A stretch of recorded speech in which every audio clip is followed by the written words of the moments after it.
Bhavnagar Ghogha road police સ્ટેશનમાં નાસ્તો કરવા ગયેલા શખ્સને છરી વડે માર મારીને ધમકી આપી હોવાની પોલીસ ફરિયાદ નોંધાવા પામી છે। ભાવનગર ઘોઘા રોડ પોલીસ સ્ટેશનમાં સંતોષભાઈ નટુભાઈ સોલંકી એવા મતલબની ફરિયાદ નોંધાવી હતી કે રૂવા ગામ એરપોર્ટ રોડ ઉપર શીતળામાના મંદિર પાસે આવેલી નોનવેજની દુકાને તેઓ નાસ્તો કરવા ગયા ત્યારે ત્યાં આવેલા હર્ષ ઉર્ફે હસુ, રોહિત ઉર્ફે કાળિયો 302 બારૈયા અને લાંબાવાળવાળો અજાણ્યા શખ્સે કાતર કેમ મારો છો કહીને ગાળો આપીને છરી વડે ઈજા કરી જાથી મારી નાખવાની ધમકી આપી હોવાની પોલીસ ફરિયાદ નોંધાવી છે।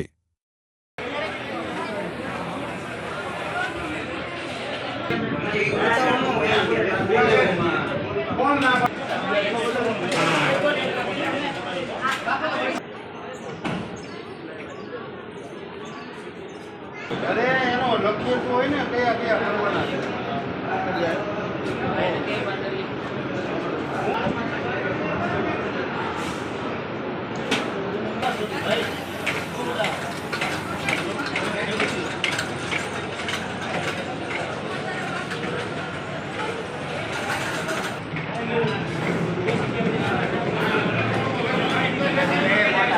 વિડીયો બંધ કરી દે, એનો વિડીયો બંધ કરી દે।